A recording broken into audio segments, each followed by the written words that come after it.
नमस्कार साथियों। पिछली वीडियो में हम लोगों ने डिस्कस किया था भूमि संरक्षण शाखा के बारे में कि भूमि संरक्षण शाखा के क्या कार्य दायित्व रहते हैं। मैंने उसको संक्षिप्त रखने का ही प्रयास किया था।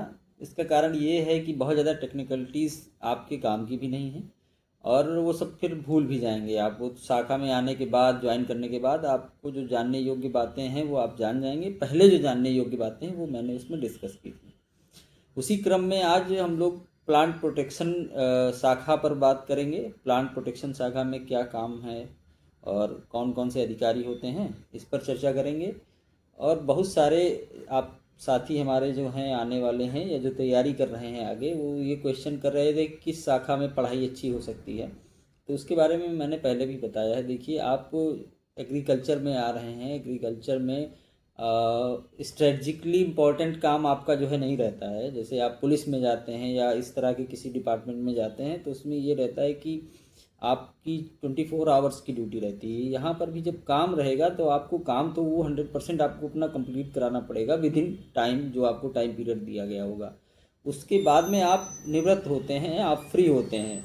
मोस्टली आप 5 बजे के बाद में, 6 बजे के बाद में फ्री हो जाएंगे। उसके बाद में अपना आप काम कर सकते हैं, किसी भी शाखा में जाएंगे तो ठीक है।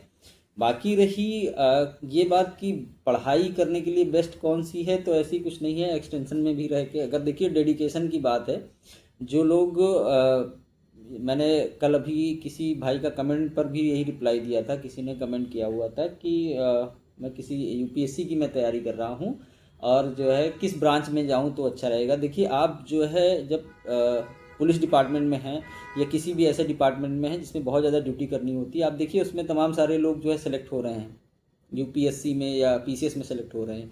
तो हमारी जो जॉब है तो उससे तो बहुत ज़्यादा ईजी हम लोगों की जॉब है ना।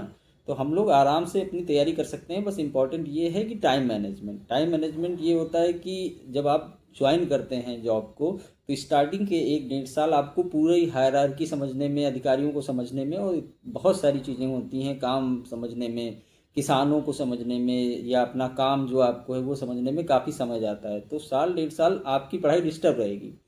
उसके बाद में आप फ्लो, अगर आप डेडिकेटेड हैं तो आप फ्लो बना लेंगे, आपकी पढ़ाई फिर उसके बाद में स्टार्ट हो जाएगी। तो ऐसी कोई विशेष शाखा नहीं है। आप कोई भी काम करेंगे, कहीं भी जाएंगे, आप जितनी देर ड्यूटी का टाइम है उसमें आपको पढ़ने का समय नहीं मिलेगा।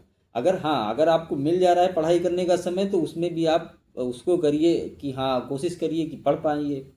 नहीं तो बहुत सारा ये होता है कि तमाम प्रकार के किसानों से मिलना और तमाम नए दोस्त और वो सब बनते हैं, तो थोड़ा सा डिस्टरबेंस तो होता ही है लाइफ में। लेकिन अगर आप मैनेज करने वाले हैं, मैनेज करने में सक्षम हैं, तो आपको कोई समस्या नहीं होगी। तो ये हो गई उसकी बात। अब प्लांट प्रोटेक्शन शाखा की बात हम लोग करेंगे। प्लांट प्रोटेक्शन में देखिए, जो हायरार्की है ऊपर से तो वो वही हायरार्की है।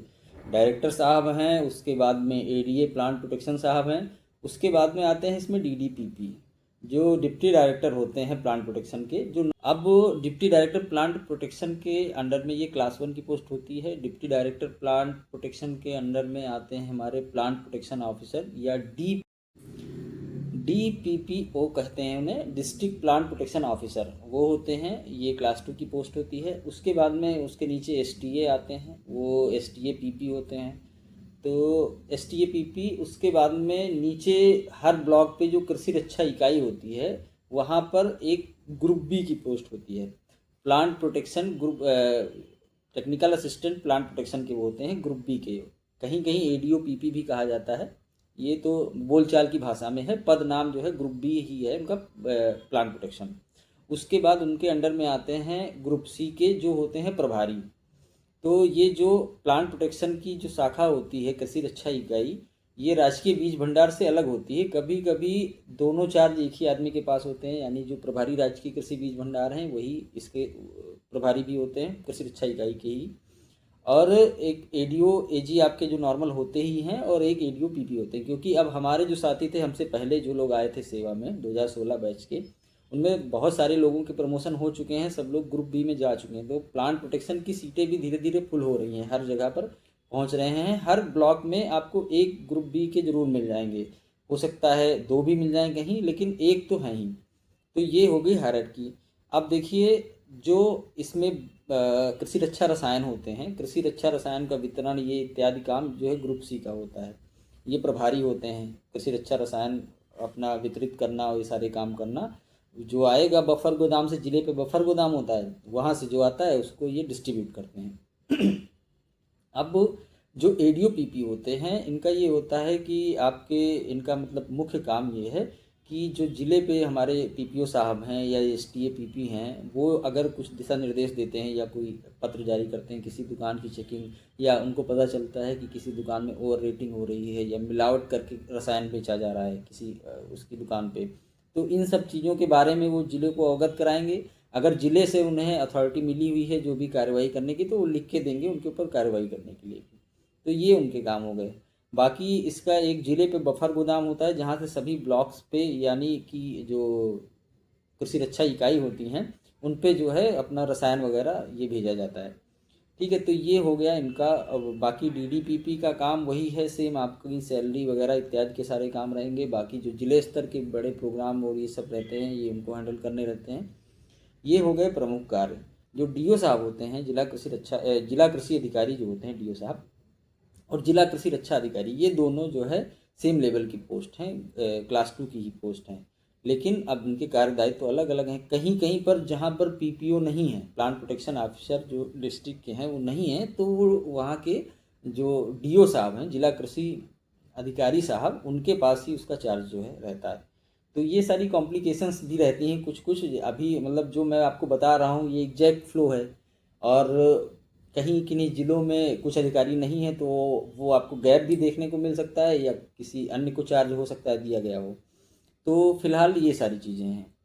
तो ये प्लांट प्रोटेक्शन का हो गया। प्लांट प्रोटेक्शन में भी आपके देखिए काम तो लगभग सब शाखाओं में वही है।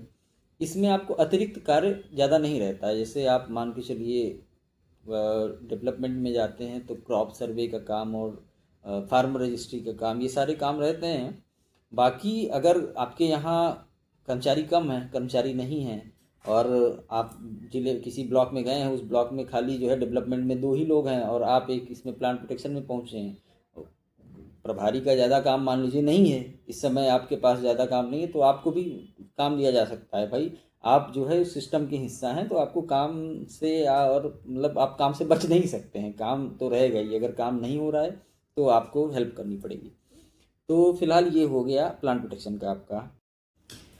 और एक जो प्रमोशन की कन्फ्यूजन है कि आप जो है ग्रुप सी हैं मान लीजिए प्लांट प्रोटेक्शन में, उसके बाद में आपका प्रमोशन होता है, तो आपको ग्रुप बी में प्लांट प्रोटेक्शन ही नहीं मिलेगा, आपको ऑप्शंस मिलेंगे। आप डेवलपमेंट में जाना चाहते हैं, कंजर्वेशन में, प्लांट प्रोटेक्शन में जाना चाहते हैं, किस में जाना चाहते हैं, वो आपको विकल्प मिलेगा। विकल्प का आप चयन करिए, उसके हिसाब से आपको प्रमोशन मिलेगा।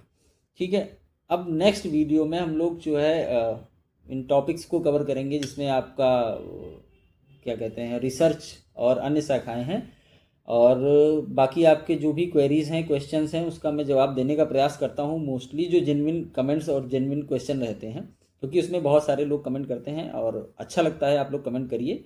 और अपनी समस्याएं जो हैं, आप जो मुझसे क्वेश्चन पूछ सकते हैं, आप जो मुझसे लेना चाहें जानकारी, वो मैं देने के लिए आपको तैयार हूं। जब तक आपके क्वेश्चंस जेन्युइन हैं, मैं बिल्कुल आपके साथ हूं हमेशा। और आपको जो भी गाइडेंस या हेल्प की ज़रूरत है, हम करने के लिए बिल्कुल तैयार हैं। और बस इस वीडियो में फ़िलहाल इतना ही, फिर अगले वीडियो में मिलते हैं। धन्यवाद।